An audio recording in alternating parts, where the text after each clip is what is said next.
What's a secret from your profession that everyone should probably know? Handling old books, the glove myth.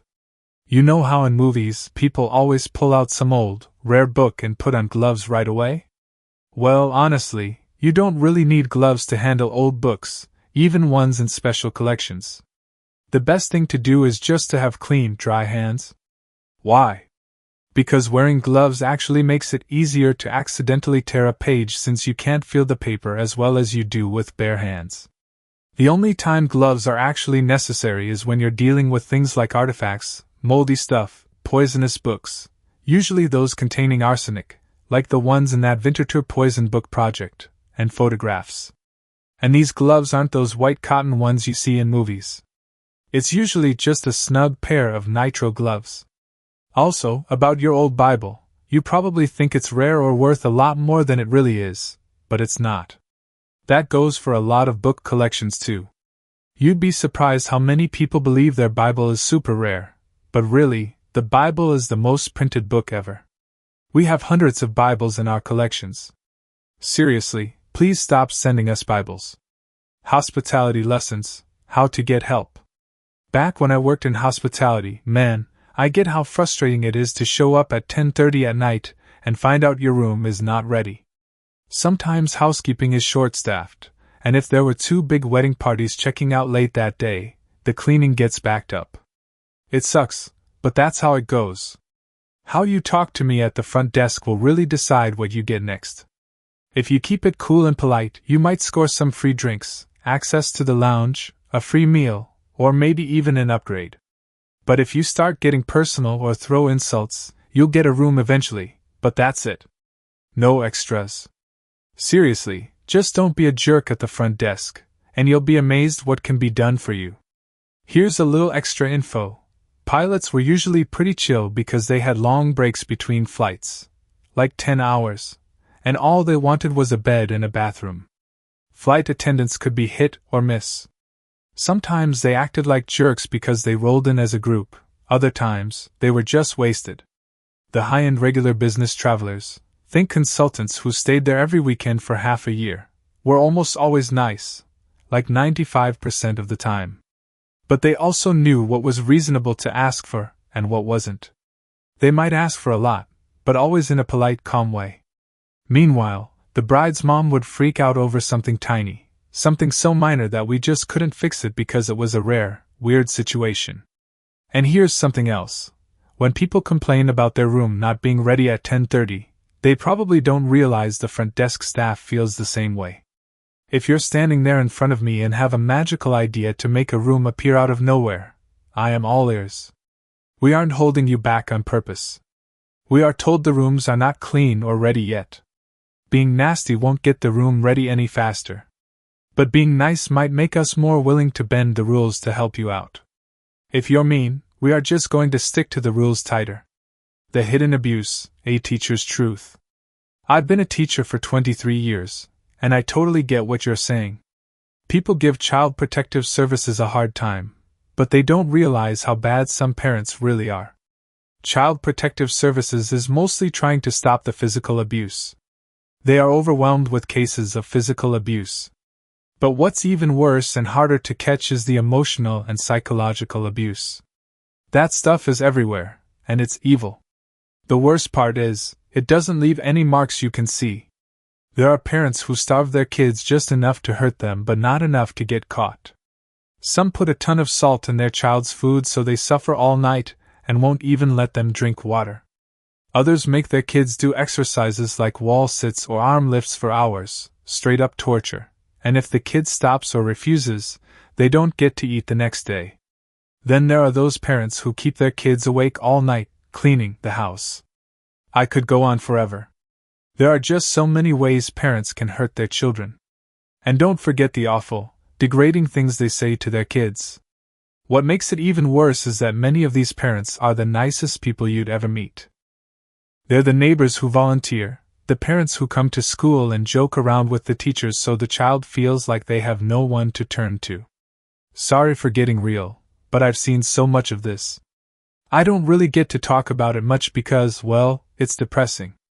Not exactly something you bring up at parties or in casual conversation. Therapy realities: change starts with you. Maybe it's not a huge secret, but after more than 30 years working as a therapist and clinical supervisor, I've learned this: almost everyone, except kids, is their own worst enemy. Whatever problem or struggle you're dealing with, the solution starts with you making some changes. But too many people would rather blame others or just refuse to change, or both. Kids and teenagers, believe it or not, are usually more willing to take responsibility and make changes than a lot of adults. Here's something else: therapy's success rates are pretty much like those for most long-term physical health problems. Usually, about 40 to 60% of patients get better. And why do some people not improve? The same reason as with health problems: they just won't change their habits or lifestyle. If a doctor gives you medicine, it only works if you actually take it. Same with therapy. You and your therapist come up with a plan to change, but it only works if you try it, give it time, and adjust when needed. Postal Service pride: millions delivered daily. Every single day, the Postal Service moves over 20 million packages across the country. There are about 500,000 people working there, but only 200,000 of them are actually out delivering the mail. That number doesn't even count all the tiny postcards or those super thin flyers, thinner than a hair, that pass through 25 pairs of hands and a bunch of vehicles before finally landing at your doorstep without getting lost in a couch cushion somewhere. We have a 99.2% success rate when it comes to delivering packages. Nobody ever thinks about all the hundreds of packages they get on time. They only remember that one time something went missing. The United States Postal Service is really good at what it does, and it runs entirely on money from stamp sales. We don't get any government money, so we can stay steady no matter what's going on politically or during budget problems. 200,000 people deliver 24 million packages every day. And during the busy season, it's double that. Every single day. Honestly, I just think that's really awesome. DNA Truths: protecting kids from within. It's not strangers, drag queens, or LGBTQ folks that you or kids really need to worry about. It's usually the men in the family. I worked for 11 years at a crime lab doing DNA testing, and honestly, I can't remember seeing a kid's rape kit where the suspect was a transgender person. But there are thousands of cases where the suspect is the dad, stepdad, mom's boyfriend, stepbrother, grandpa, or someone close like that. If you want to keep kids safe, that's where you need to focus. So all these bathroom bills don't really protect kids.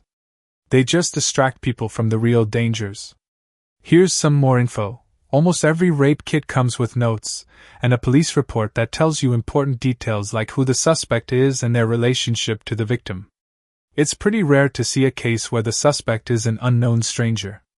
That's how I know most of the time who the suspect is. DNA is DNA.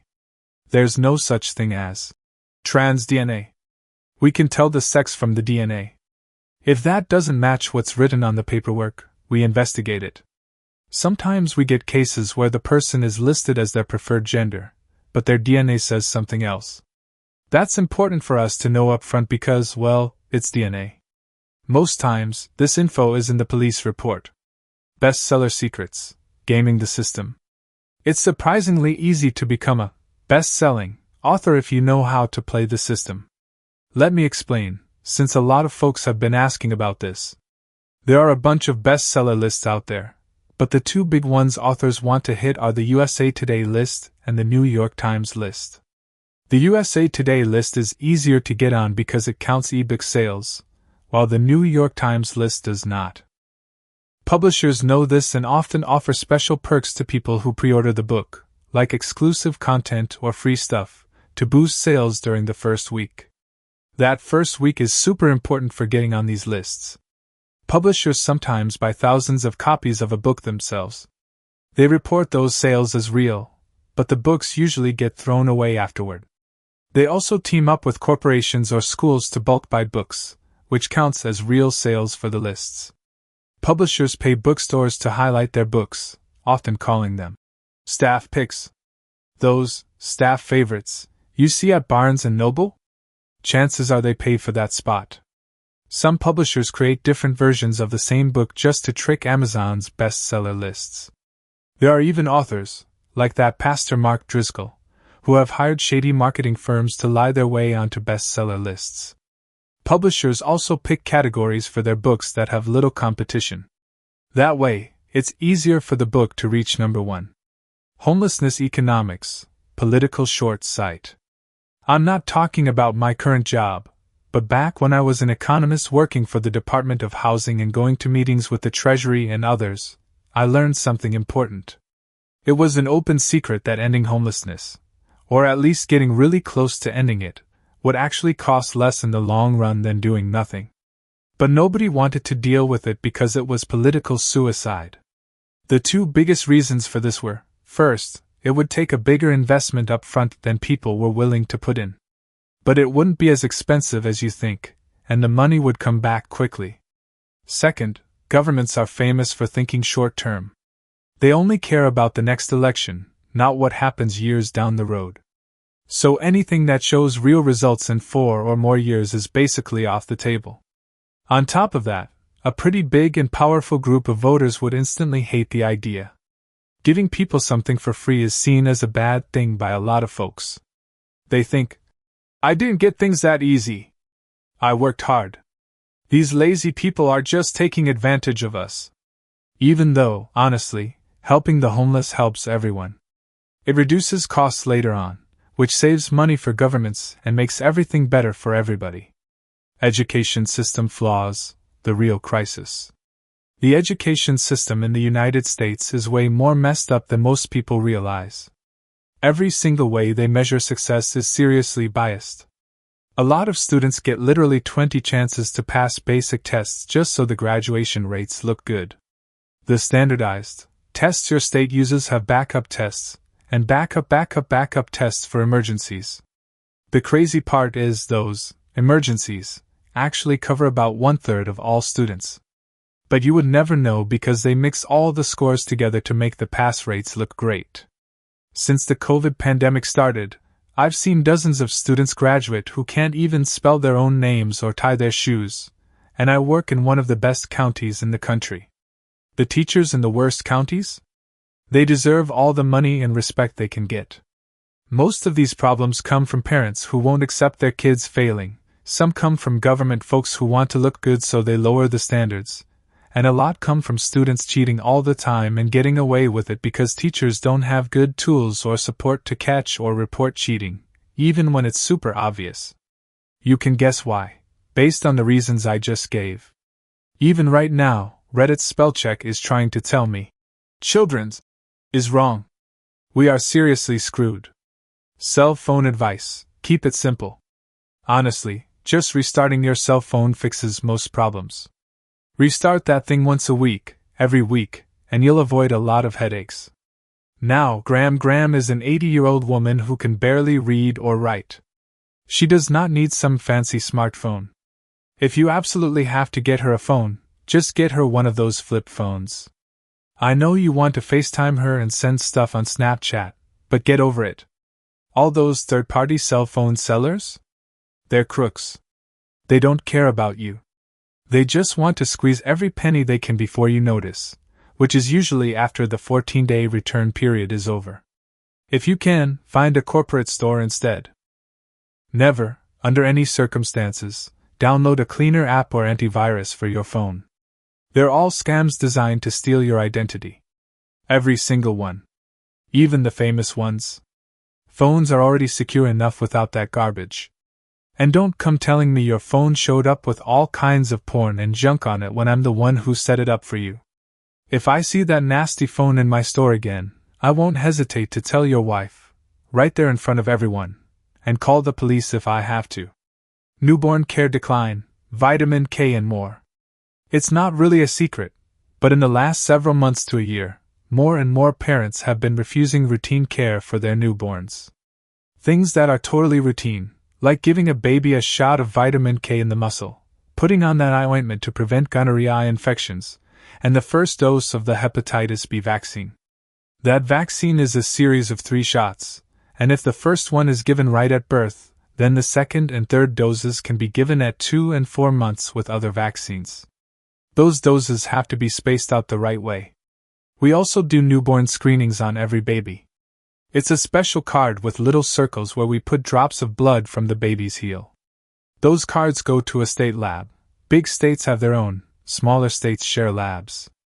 Not every state screens for the exact same conditions because they focus on what's common for the people in their area. But they all check for serious stuff like metabolic disorders, adrenal problems, thyroid issues, and more.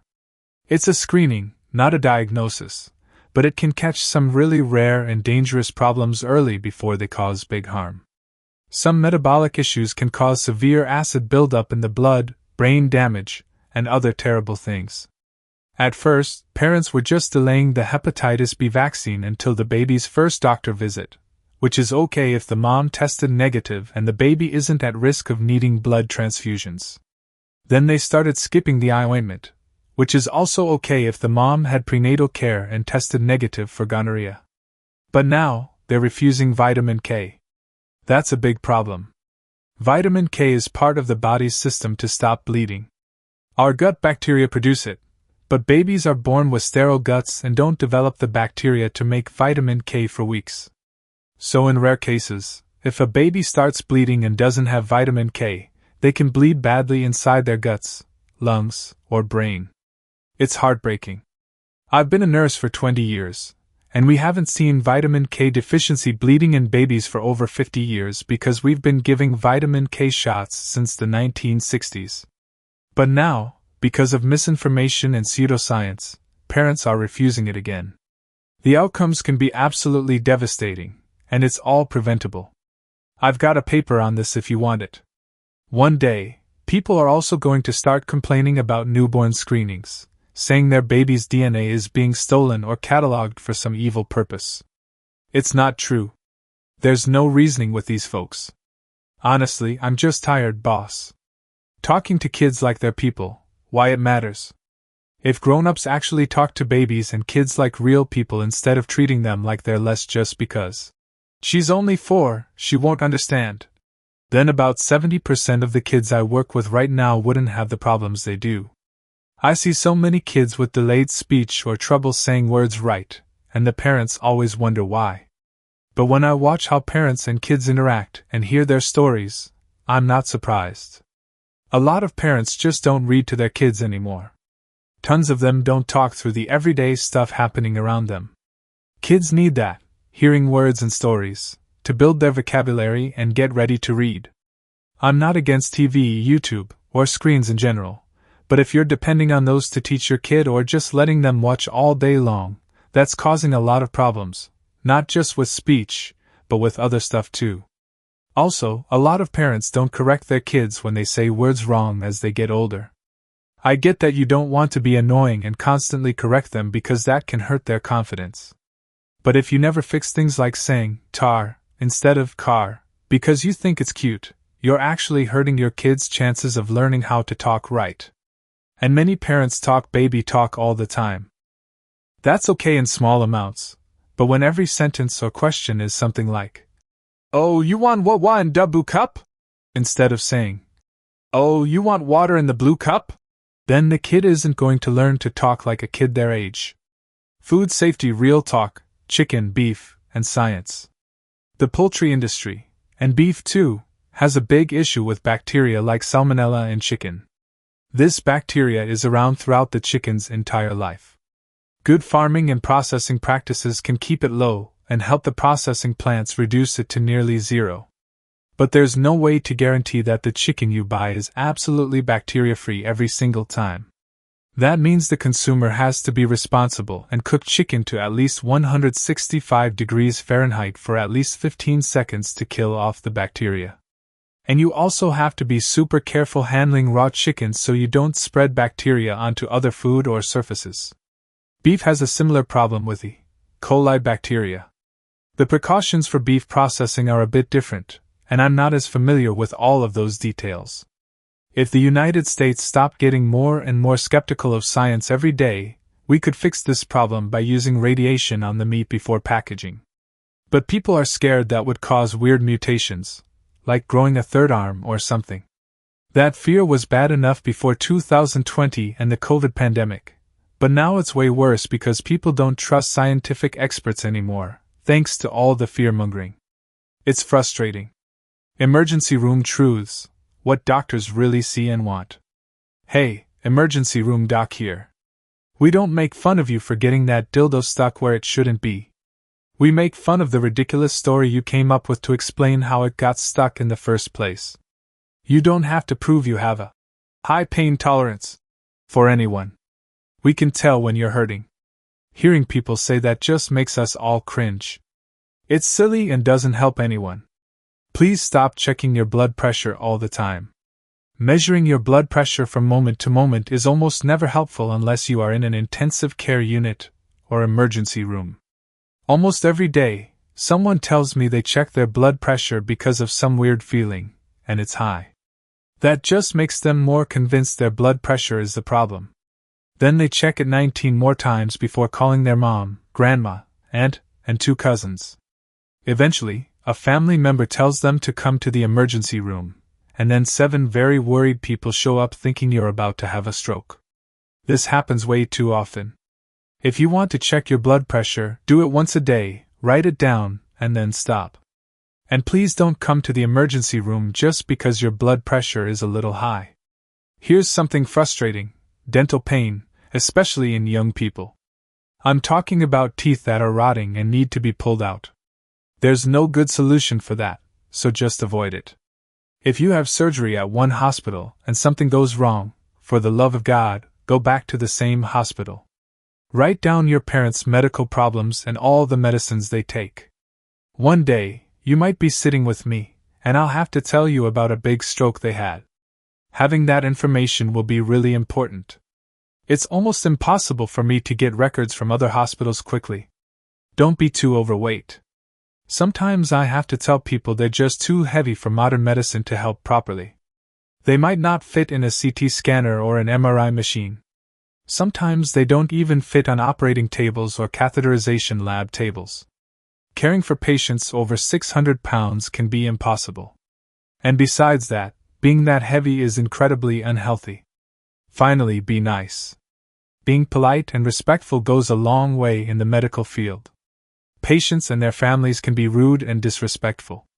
They yell, scream, threaten, and even hit emergency room nurses.